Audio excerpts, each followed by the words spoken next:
चलिए, अभी मैं बिल्कुल ठीक हूँ, तो मैं बात को और अपनी जो अपडेशन है उसको आगे बढ़ाती हूँ ताकि आप लोगों के साथ शेयर कर सकूँ। हुआ ये कि मुझे जैसे ही पता पड़ा कि इस तरह की सिचुएशन आई है, तो मैं अपने भाई के कॉन्टैक्ट में तो थी।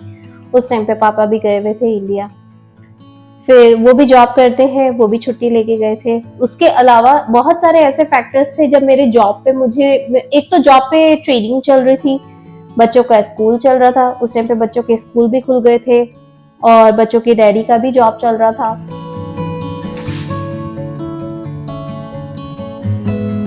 Of course. और ये सडन चीजें जो होती है ना लाइफ में, उसके लिए आप प्रिपेयर नहीं होते क्योंकि आप खुद एक वर्क लाइफ में, जॉब लाइफ में होते हो।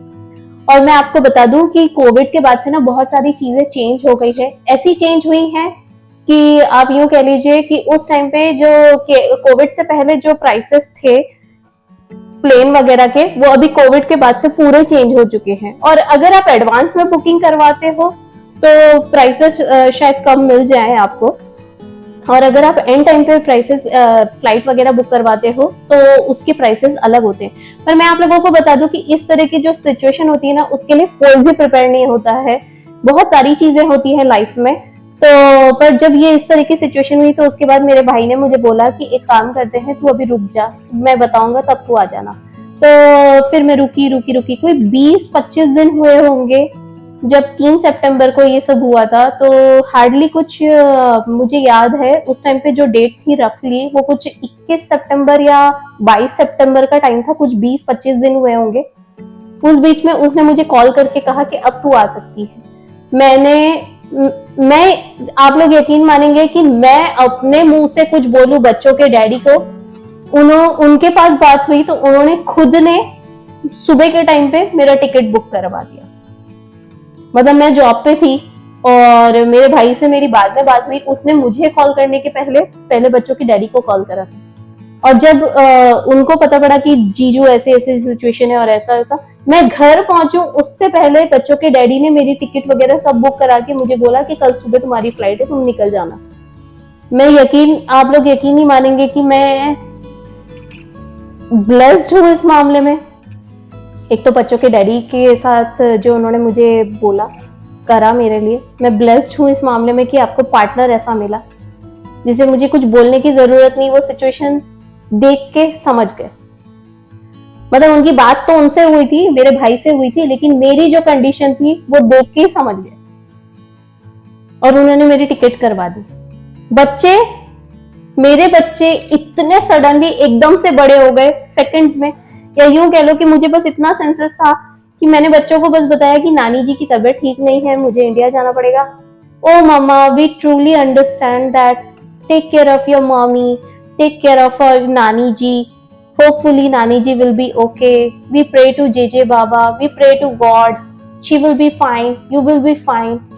इस तरीके से मेरे बच्चों ने मुझे बोला है कि मैं सीरियसली बता रही हूँ, मैं पहले ही परेशान थी इस बात को लेके कि मेरी मम्मी को क्या हुआ है, और आज जब मैं मम्मी हूँ और मेरे बच्चे जब मुझे ये बात बोल रहे थे, मैंने सिखाया नहीं, उन बच्चों ने मुझे खुद बोला। Can you believe that? ये सारे एक्सपीरियंसेस आज मैं आप लोगों के साथ शेयर कर रही हूँ क्योंकि मुझे महीनों लग गए इन चीजों से बाहर निकलने में और अपने आप हिम्मत जुटाने में, ताकि मैं आप लोगों के साथ शेयर कर सकूं। पता नहीं ये बातें अच्छी हैं बुरी हैं, मैं कौन होती हूँ इन चीजों पे ठप्पा लगाने वाली कि ये खूबसूरत चीजें हैं या ये बदसूरत चीजें हैं, या ये मेरी परवरिश है, ये भगवान की देन है, कि ये बच्चों के डैडी ने जो करा वो ब्लेस्ड है, कि बच्चों के डैडी की समझदारी है, कि भगवान का दिया हुआ इशारा है, क्या है, मैं कुछ नहीं बोल सकती। जो भी है आप लोग सुन रहे हैं, आप खुद से जज कर सकते। ये सारी चीजें हुई। उसके बाद ताबड़तोड़ में मेरी टिकट कराई गई। मेरी टिकट यहाँ से शिकागो कराई गई क्योंकि कोई कनेक्टिंग फ्लाइट नहीं थी उस टाइम पे, कोई फ्लाइट अवेलेबल नहीं थी जो पर्टिकुलर एक टाइम चाहिए था। और मुझे इत्तेफाक की बात है कि मुझे उस टाइम पे कोई और फ्लाइट ही नहीं मिल रही थी, मुझे डायरेक्ट पहुंचना था और मुझे कहीं ज्यादा हॉल्ट वॉल्ट में नहीं फंसना था, या मुझे ज्यादा लंबी भी नहीं चाहिए थी, एक डायरेक्ट कनेक्शन चाहिए था। तो मुझे झक मार के, पहले ही मैं एयर इंडिया से चिढ़ती हूँ तो एयर इंडिया ही फ्लाइट मिली मुझे। मैं पहले यहाँ से शिकागो गई, शिकागो से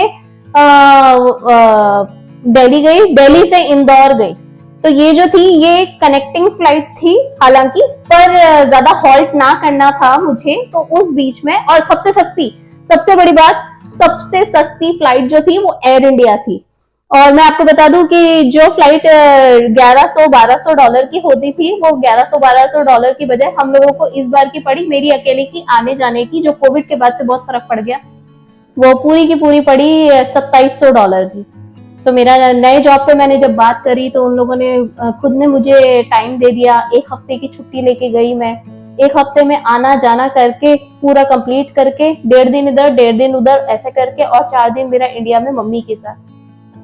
मैं आप लोगों को बता नहीं सकती कि उस बीच में ना तो मैं यूट्यूब बनाती थी, ना यूट्यूब में करने का मेरा मन ही नहीं हो रहा था, मेरा कैमरा उठाने का मन नहीं कर रहा था, मेरा चेहरा ऐसा दिखाई देता था पागलों के जैसा, मेरी बॉडी भी ऐसी हो गई थी, मैं बिल्कुल एकदम ऐसे सूख गई थी पूरी तरीके से, भूख नहीं लग रही थी, प्यास नहीं लग रही थी, मेरा वजन थोड़ा घट रहा था, मैं बहुत ज्यादा टेंशन में रहती थी, मेरी आंखें पूरी डार्क सर्कल्स हो गए थे, मेरे चेहरे पे झुर्रियां पड़ गई थी, और थोड़ी सी काली भी हो गई थी, काली झाई आ गई थी उन दिनों में। मैं बता रही हूँ जो मेरे साथ हुआ है रियलिटी बेसिस पे। आज तो मेरा चेहरा बहुत क्लियर दिखाई दे रहा है। ये डिपेंड भी करता है कि अभी खान पीन डिफरेंट है और रहन सहन डिफरेंट हो जाता है, उस पे भी डिपेंड करता है, और चीजें अब सुधरने लगी तो उसकी खुशी भी होती है। लेकिन मुझे अच्छे से पता है कि जब आपके ऊपर टेंशन और वो माहौल चल रहा होता है ना, तो आप बहुत ज्यादा डिप्रेस्ड हो जाते हो। और मैं आपको बता दूं कि मैं उस टाइम पे बहुत डिप्रेस्ड थी, मैं डिप्रेशन में थी, इनफैक्ट मैं डिप्रेशन में थी। मैं इस चीज को झुटलाऊंगी नहीं, मैं खुद से सेल्फ डायग्नोस कर सकती हूँ खुद को। सेल्फ डायग्नोस करने पे डिप्रेशन का सबसे बड़ा सिम्टम ये रहता है कि कैसा भी माहौल हो, खुशी का माहौल हो, तो आप तब भी दुखी रहते हो। मुझे सबसे बड़ा यही हो रहा था। मैं कोई भी खुशी का माहौल देख रही हूँ, चाहे एयरपोर्ट पे हो, चाहे कहीं पे भी हो मेरे जॉब पे भी कुछ भी हो रहा हो, मुझे डिप्रेशन वाली फीलिंग आ रही थी। मुझे ऐसा लग रहा था मैं क्यों हूँ इन लोगों के बीच में, मेरा क्या काम है, मैं क्या कर रही हूँ यहाँ पे, ये सब क्यों हंस रहे हैं, इनकी लाइफ में कोई दुख नहीं है, मेरी लाइफ तो बर्बाद है, ऐसा वाला मुझे फील आ रहा था, मैं सच्ची बताऊं तो खैर जो भी है, ज्यादा बात को ना बढ़ाते हुए, क्योंकि मैं उन चीजों के बारे में सोचती हूँ तो मैं खुद भी उन चीजों में फिर वो होने लगता है, मुझे भी टेंशन।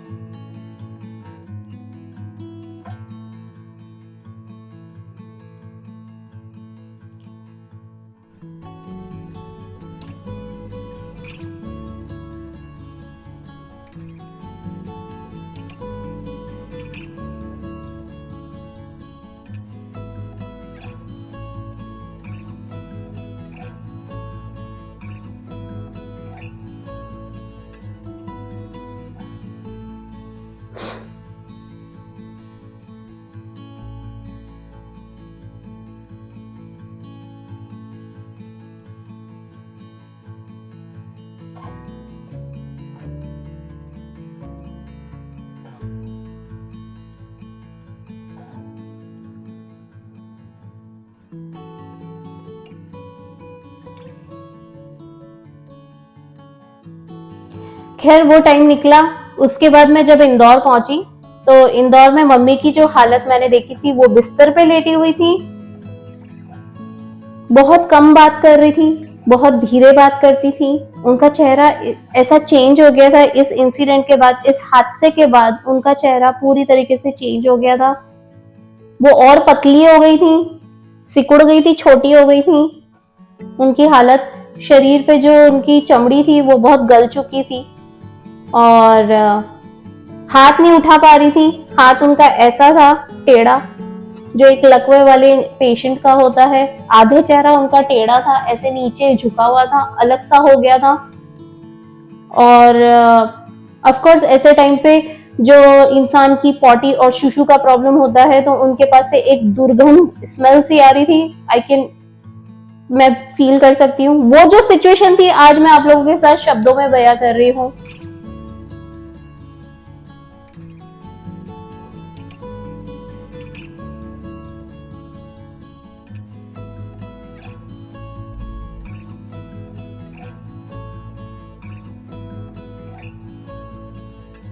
सिर्फ बाल बना के बैठने में और टी शर्ट, अच्छे कपड़े वगैरह सब पहन के बैठने में, या खुशी बांटने में, किसी के साथ शेयर कर देने में, किसी को कॉल करके गप्पे लड़ा लेने में दुख नहीं खत्म होता।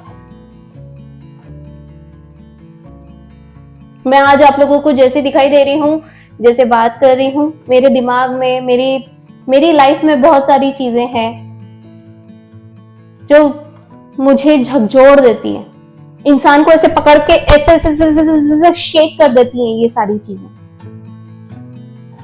मैंने जब उस सिचुएशन में मेरी मम्मी को देखा, मैंने उस टाइम पे एक जिंदगी और मौत दोनों को इतनी पास से अपनी आंखों के सामने मैं देख कर आई हूं। दोनों खड़ी थी मेरे सामने। जब मैंने मेरी मम्मी को जिस हालत में देखा है, मैं शायद शब्द भी नहीं मिल रहे मुझे कि मैंने किस हालत में देखा। मैं मम्मी को जाके गले लगी,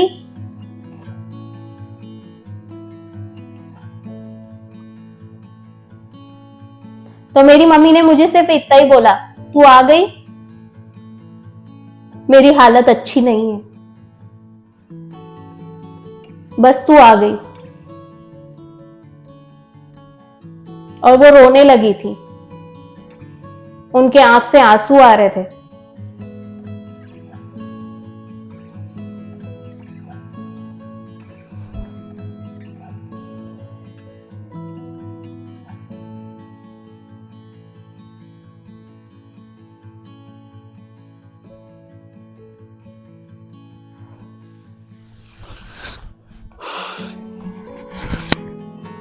मेरा चेहरा एकदम गर्म हो गया है, मुझे पसीना आ रहा है, मुझे घबराहट होती है,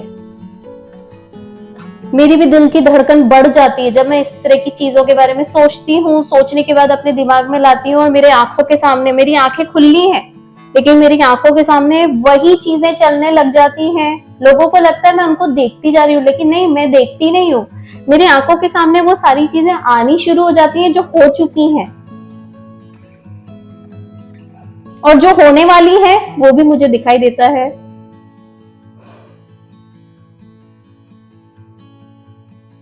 मुझे डर लगता है, मुझे लगता है मैं टूट गई हूं ये सारी चीजों से। मुझे भी दुख होता है,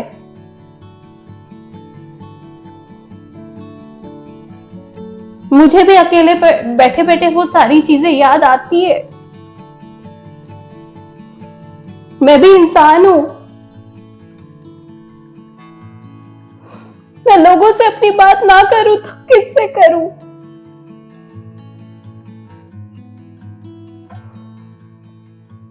मुझे भी दुख है, मैं भी एक साधारण सी इंसान हूं, मैं भी इसी समाज में रहती हूं,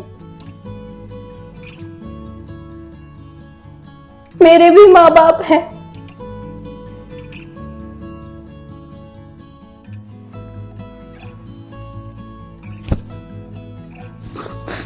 और अपने वालों को जब लगती है, दुख होता है तो दुख होता है, परेशानी होती है।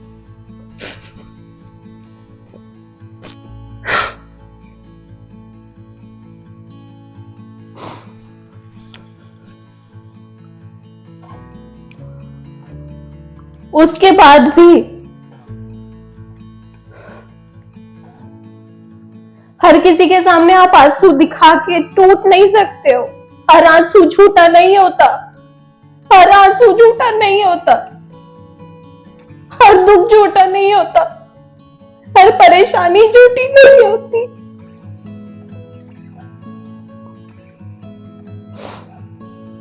पर काम करते रहना पड़ता है, जिंदगी चलानी पड़ती है, खुद को खड़ा करना पड़ता है। और सबसे बड़ी बात, आंसू पोंछ के मुस्कुराना पड़ता है।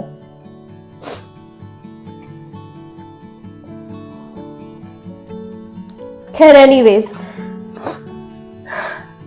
वो समय जैसे तैसे निकला, त्योहार मैंने जैसे तैसे मनाए। मेरे हर भगवान से बस यही प्रार्थना निकलती थी कि मेरी मम्मी ठीक हो जाए, मेरे माँ बाप ठीक रहे, क्योंकि यार हम साधारण इंसान हैं, हमारे माँ बाप चाहे कैसे भी हो, कहते हैं ना, बच्चा चाहे कैसा भी हो, अपना बच्चा होता है। माँ बाप जैसे भी हो, अपने माँ बाप अपने माँ बाप हैं। किसी अंकल आंटी को या राह चलते किसी भी आदमी या औरत को, किसी को आप पकड़ के नहीं बोल सकते कि आप मेरी माँ बन जाओ, नहीं बन सकते, वो कनेक्शन आ ही नहीं सकता। चाहे माँ बाप ने कुछ भी करा हो, चाहे बच्चों ने कुछ भी करा हो, वो अपनापन कोई नहीं छोड़ सकता, तोड़ सकता। मेरे माँ बाप के लिए मुझे याद है उस टाइम पे मैंने मेरी मम्मी के लिए इतनी प्रार्थनाएं करी, इतनी प्रार्थना कराई कि मैं जानती हूँ, भगवान जानता है, भगवान ने देखा होगा, बस भगवान ने, मुझे किसी को कुछ नहीं बताना।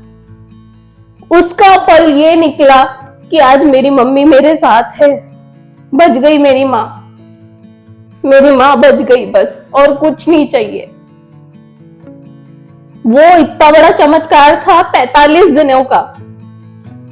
3 सितंबर से जो हुआ, उसके बाद जब मैंने वो वीडियो डाला, ओ माय गॉड, इतने सारे लोगों ने देखा, इतने सारे लोगों ने मुझे मैसेज करा, इतने सारे लोगों ने मुझे कॉल करा। मेरा दिन भर निकल जाता था लोगों से बात करने में, उनको मैसेज करने में कि हाँ मम्मी अभी ठीक है, हाँ मम्मी अभी ठीक है, ये नंबर है, ये इस जगह पे है, ये एड्रेस है, यहाँ पे चले जाओ, यहाँ पे देख लो, इनसे तब बात कर लो, इस टाइम पे बात कर लो।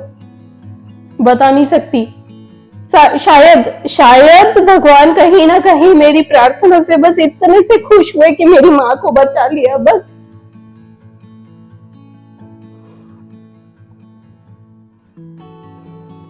उसके बाद भी मैं इंसान हूं, मैं भी इसी समाज में रहती हूँ, मेरे आसपास भी वही लोग हैं, इंसानी रूपी लोग हैं, कि मैं अगर व्हाट्सएप पे कोई फोटो डालती या मैं मेरे सोशल मीडिया पे जैसे जैसे खड़ी हुई, बात करने लगी, अपने चैनल से फिर आप लोगों के साथ जुड़ने लगी, तो लोगों के मैसेज आए, मम्मी ठीक है, तुम यहाँ क्या कर रही हो, तुम ऐसे कैसे हो। अरे तो यार मेरी जिंदगी, मेरी लाइफ, मुझे पता है मैं क्या क्या चीजें करती जा रही हूँ। इसका मतलब ये नहीं कि एक चीज से अगर खत्म हुआ जिंदगी में तो मैं आगे बढ़ना छोड़ दूंगी। मैं माँ हूँ, मेरे बच्चे हैं आसपास, मैंने जिम्मेदारियां ली हैं, मैंने यूट्यूब चलाने की जिम्मेदारी ली है, ये मेरा अपना है, मेरा फोन है, मेरी प्राइवेसी है। अगर आपको मेरी चीजों से इतना प्रॉब्लम है तो मुझे डिलीट कर दो यार, मुझे ब्लॉक कर दो।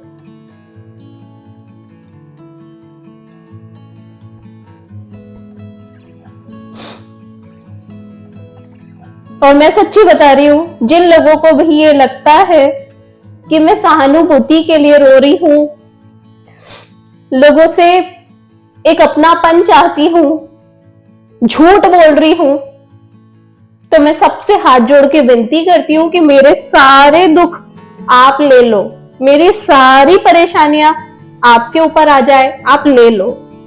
अगर लगता है कि जो जो मैं बोल रही हूँ या जितना भी हुआ है पास्ट में, अभी तो नहीं, पास में बहुत सारे लोगों ने मुझे इस तरीके से बोला, और कितने सारे लोगों ने तो बहुत कुछ बोला। मैं ज्यादा कुछ बोलना या रिपीट ही नहीं करना चाहती, क्योंकि मुझे लगता है कि मैं किसी को नहीं बोल सकती ये सब। किसी के साथ कुछ भी प्रॉब्लम हो रहा हो यार, उसको पता है वो कैसे डील करता है, कितना मुश्किल होता है ये सारी चीजों से बाहर निकल पाना। पहले तो जब चल रहा होता है तब मुसीबत, और उसके साथ डील करने की मुसीबत।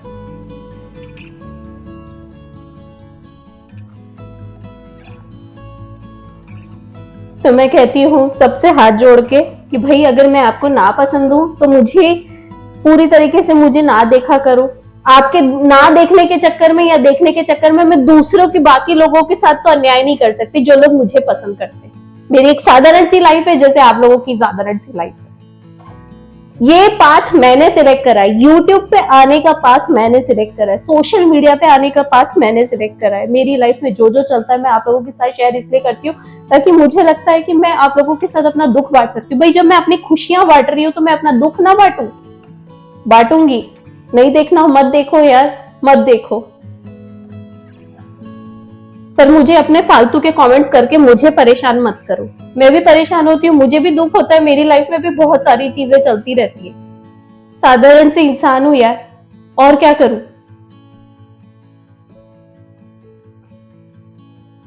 तो मैंने खुद अपने आप से डिसीजन लिया है यहाँ आने का।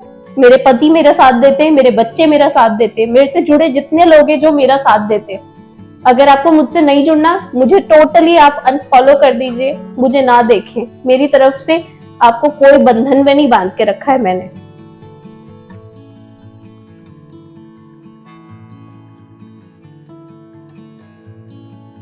जैसे तैसे मम्मी ठीक हुई, लोगों की बातें बंद हुई, नया साल आया, लोगों से मैंने मिलना शुरू करा।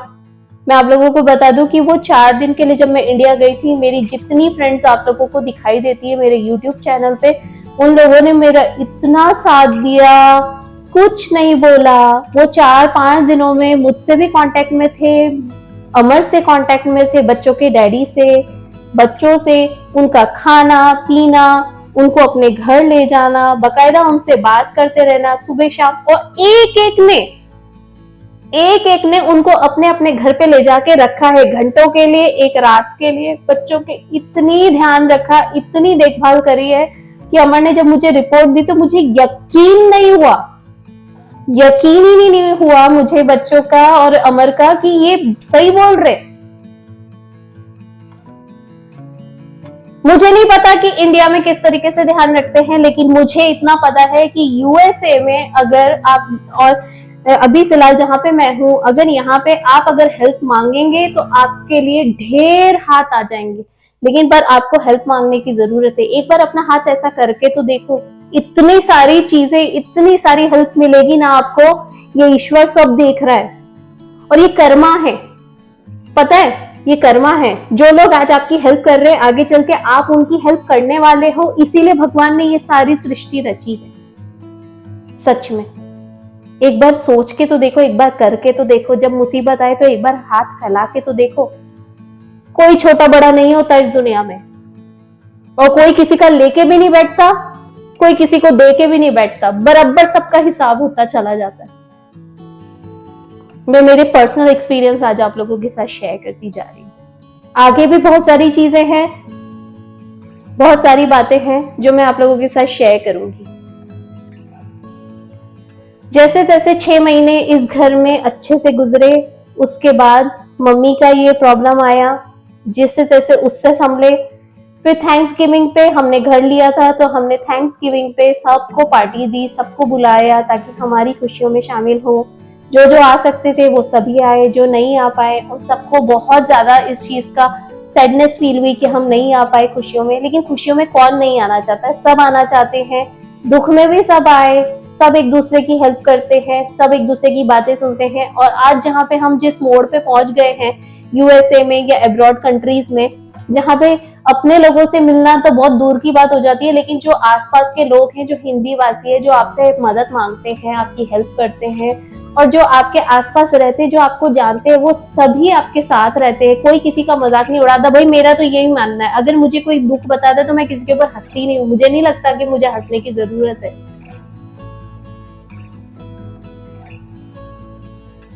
क्योंकि यार ईश्वर, आप अगर भगवान पे भरोसा रखते हैं ना, तो वो ईश्वर सब देख रहा है। वो सारी कर्म आपके ऊपर पलटाएगा और आप सहन नहीं कर पाओगे। करना बहुत आसान होता है, उस चीज को वापस से अपने ऊपर होता हुआ देख के उससे निकलना बहुत मुश्किल होता है। किसी के ऊपर आपने कर दिया, किसी को दुख पहुंचा दिया, क्योंकि आपको इतना दुख नहीं होगा। लेकिन अगर आप जानबूझ के किसी को हर्ट कर रहे हो, किसी को वो कटाक्ष बोल रहे हो, गंदी बातें कर रहे हो, दिल दुखाने वाले काम कर रहे हो, वो जब आप पे पलटेगा ना, तब आप देखना। और ये डबल होके आता है, मार्क माय वर्ड, ये मेरा खुद का एक्सपीरियंस है। ये डबल ट्रिपल चौबल होके आता है, और इस तरीके से शक्तिशाली रूप में आता है ना, आप सहन नहीं कर पाते हो। ये मेरा खुद का एक्सपीरियंस है। और भी बहुत सारे एक्सपीरियंस है, आप लोगों के साथ ये भी शेयर करूंगी। जैसे तैसे 2023 का टाइम निकला, 2024 का, लास्ट ईयर 2024 का बता रही हूं मैं, सॉरी अबाउट दैट। 2024 का टाइम निकला, और 2025 में क्या क्या चीजें हो रही हैं, क्या चल रही हैं, वो मैं आपको आने वाले ब्लॉग्स में देती हूँ। मन काफी भारी है, थोड़ा सा संभलने का टाइम चाहिए मुझे।